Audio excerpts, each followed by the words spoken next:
Kita coba tes akurasi ya. Targetnya kaleng, pakai unit Glock 19 airgun. Ini ya targetnya. Dan tombol safety-nya Glock 19 di bagian trigger ya. Seperti ini. Kita coba jarak 7 meter. Oke, segini. Ini 7 meter ya. Udah lumayan jauh banget.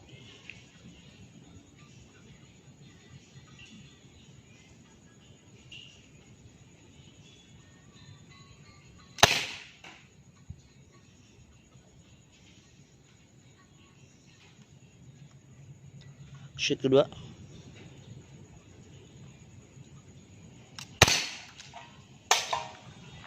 Nah ya.